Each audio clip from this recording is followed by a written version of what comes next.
scoring system, so that, for example, last week's battles with the Samnites were said to have taken place in the consulship of Corvus and Cossus, rather than in, say, 167, dating from the founding of the Republic, or 409, dating from the founding of the city. It seems a bit unwieldy to us, but the Romans liked it just fine. Down the road, this system of reference would lead to the Roman joke that events occurring in the year of Julius Caesar's consulship, 59 BC, took place not in the consulship of Caesar and Bibulus, but in the consulship of Julius and Caesar. Get it? The Romans could be a laugh riot when the move struck. Anyway, in the consulship of Decius and Manlius, 340 BC by our reckoning, war with the Latins began. In the beginning, the outcome was very much in doubt. It had been years since the Romans had fought an enemy that so evenly matched them. It was almost like facing a mirror. The Romans and Latin forces were nearly identical in size. They used all the same tactics, spoke the same language, prayed to the same gods, and in most cases knew each other personally. There would not be any surprises or innovative tactics, just a standard straight-ahead infantry battle and victory to the strongest or luckiest. Both sides knew it, and knew heavy casualties loomed as force pitted itself against force. Two legends emerged from the war, one revealing how the Romans were able to win a fight that seemed destined to produce a draw, the second hammering home the idea that obeying consular authority is paramount and the only way to maintain the critical discipline required for Rome to defeat its enemies. The first legend states that after the legions had built their camp near the Latin force and settled in for the night, both consuls had the same dream. In it, an apparition revealed that in the coming battle, the victorious side would sacrifice its commander, while the losing side would sacrifice its whole army. When they awoke, the two conferred and realized that they had had the same dream. They made a pact that each would lead one flank of the army, and whichever side began to fail first, that consul would charge into the enemy and seek death so the gods would grant their whole army victory. The second legend states that the consul Manlius had given orders to his troops that no one should engage the Latins until he had given the okay. He wanted the battle to start at the time and place of his choosing, and didn't want reckless brawling to spark a battle he wasn't prepared for.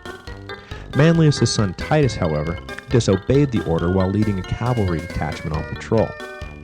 They encountered a group of Latins, and Titus was challenged to single combat by one of them. Titus demurred, understanding his orders, but the Latins called him a coward and all sorts of other nasty names. His hackles raised, Titus accepted and proceeded to kill his challenger. Returning to camp with the spoils taken from his dead enemy, Titus was greeted by cheers, but the festive atmosphere died under the withering stare of his father, who ordered his son arrested. Manlius gave a brief speech in which he defended what he was about to do. His family, he said, would be torn apart by the punishment he was about to hand down, but that was far better than having the entire state torn apart by disobedience to consular authority. Then, without compassion and to the horror of his men, Manlius ordered his own son flogged and beheaded. Titus was given a hero's burial, and the army, from that point on, hated their commander, but it was, to Manlius' credit, a far more disciplined and professional army that was doing the hating than before. There is nothing new about either of these legends, and they are both retreads of previous stories.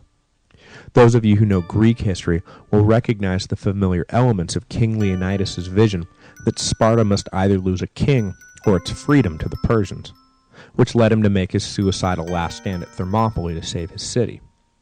And those of you who have followed this podcast will note that Manlius' decision to execute his own son follows closely the story of the consul Brutus and his treasonous sons from the early days of the Republic. Roman annalists were enamored with the idea that Romans of the past displayed a dedication to the state that had fallen out of fashion and needed to be rekindled. To the later Romans, just as it is today and in most other times and places, the past became bathed in the golden light of simple nobility and selfless virtue, whether or not any such thing was true.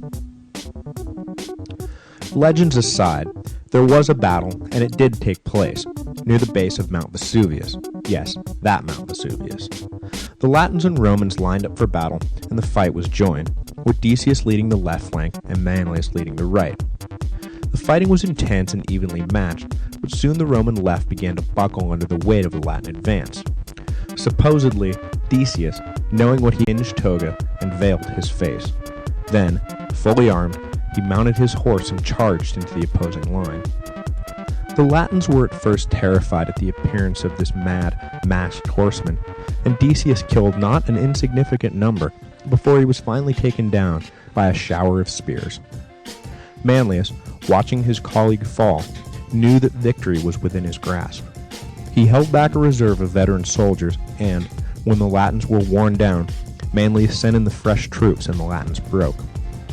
Returning to Rome, it is said that Manlius was greeted with acclaim by the older men, but shunned by the young, who hated him for executing Titus, a well-liked young noble. And whether it was Decius' sacrifice or Manlius' tactics, the Latins were beaten. Over the course of the next year and a half, the Romans pursued a policy of laying siege to each of the Latin cities one by one, dividing them so none could offer aid to any of the others. It was during this stage of the war that the Samnites provided auxiliary forces to the Roman effort, joining the two enemies briefly under the same banner. It was in both of their interests to put down the rising Latins before the Roman-Samnite battle for Italian supremacy really got going. No sense in having some third-party wildcard in the mix. They both agreed on that. Some of the Latin cities surrendered at the sight of the Roman army. Some resisted a little and then gave up, and some fought to the bitter end.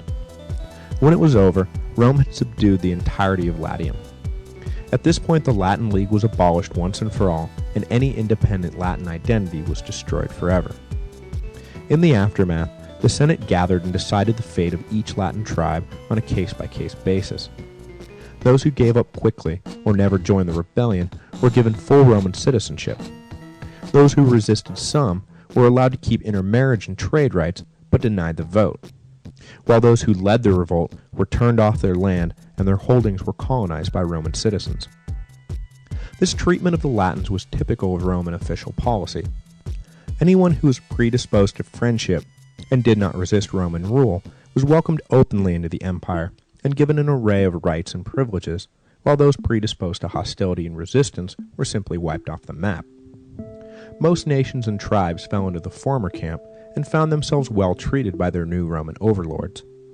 It was this policy of generosity that secured the longevity of the ethnically diverse empire. That, and the ruthless extermination of those tribes and nations who fell into the latter camp.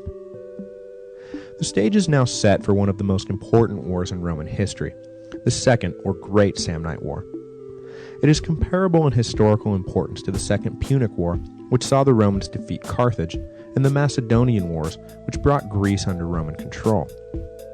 In the Second Samnite War, the Romans, for the first time, set themselves on a course of conscious expansion, with an eye on winning a far-reaching empire. It was a decades-long fight, and the Romans nearly lost a number of times, but when it was over, Rome found itself in control of all Italy. But before we get into all that, I want to pause and give a fuller account of the Roman legion, how it fought, how it operated, and how it was commanded. The Samnite Wars marked a period of transition for the army, and this is a good time to take a look at how the Romans had fought in the past and how they would fight in the future. The strategy and tactics and formation of the legion would remain in place for the next 200-odd years until Marius came along and reorganized it yet again. And I want you to have a good picture in your mind of what things looked like as we move forward, because it will allow you to visualize the battles of the upcoming Punic Wars better, and later to fully understand why the Romans were able to so decisively defeat the Greeks.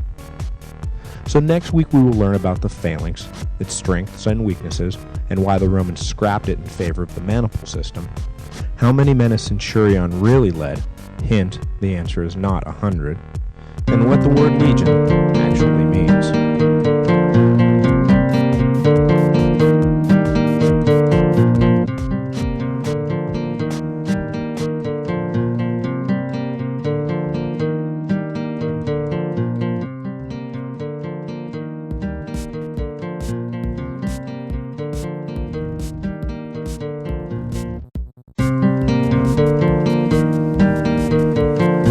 Hello, and welcome to the History of Rome. To answer one of the most basic questions about Rome, why was it able to control so much territory for so long, one need look no further than the Roman legion. There were myriad secondary reasons, competent hands-off administration, sound economic policies, and superior engineering skills. But at the beginning and end of the day, it was the legion that secured the longevity of Rome. No fighting force matched it in the ancient world. But its dominance was not the result of finding a perfect method of organizing and leading men and then sticking to that static model forever. Rather, the Romans constantly tinkered, rearranged, and improved the legions depending on circumstances. One of the great virtues of Rome, and one the Romans themselves took immense pride in, was their ability to learn from their own mistakes and adopt the superior methods of their enemies. When I was in college, I took a course in ancient political theory where we studied Plato and Aristotle, the Sophists, and other Greek thinkers. But when we got to the Romans, apart from some cursory reading of Cicero and Marcus Aurelius, my professor spent the class periods teaching us legion infantry tactics and how the Roman roads and camps were built. That was Roman political theory, not discourses on the meaning of justice or comparative essays on state organization, but rather how best to build a wall and how to maintain lines of communication in the thick of battle. The Romans did not spend a lot of time with their head in the clouds, but they did spend a lot of time with their feet in the mud. The power, dominance, and stability and legacy of Rome is all wrapped up in its army. Understanding the legions is critical to understanding the Romans, and shifts in how the legions operated mirrored shifts in the socio-political world that surrounded them. I originally intended this section to be one episode, but as I progressed it kept growing, and so, rather than inundating you with too much information, I have decided to divide it into 2 parts. Today I will give a brief overview of how the legions changed over the years, and then go into detail about the Greek phalanx in particular, what it was, why. The Romans used the phalanx until the Samnite Wars, when they morphed into a new system I will detail next week. For those of you with a background in ancient history, I'm sure you've heard more than enough about the phalanx, but I want to make sure everyone is on the same page, and I think understanding infantry tactics is critical to understanding classical Mediterranean history as a whole. In general, and this is very general, the army of the Roman Republic had 4 distinct phases. The first phase was ushered in by Romulus when he founded the army. It was originally formed like any other barbarian horde, with a strong leader leading a mass of men who charged at the enemy and battled hand-to-hand, one-on-one, until one side overpowered the other. The second phase began roughly with the class reforms of Servius in the mid-500s BC. At this point, the Romans began to utilize the Greek phalanx, relying on disciplined, group-oriented attacks rather than the free-for-all of Romulus's day. This lasted until the mid-300s BC, when the Samnite Wars exposed dangerous flaws in the phalanx and forced the Romans to reorganize their entire army and start a third phase based around the maniple, which I will discuss at length next week. Later, around 100 BC, Marius ushered in the fourth and final phase of the Republican army, instituting a series of reforms affecting not just how the army fought tactically, but also how the soldiers were recruited, removing property qualifications and creating the first full-time professional legion. This was a major contributing factor to the death of the Republic and the rise of the Imperium. At this point in the podcast, we have reached one of those watershed moments, the mid-300s BC, that saw a transition from one of these phases to another. And this transition is particularly of vital importance because it moved Rome from having just another classical Greek hoplite army to having an army that was distinctly Roman. The Romans, as I've mentioned, were heavily influenced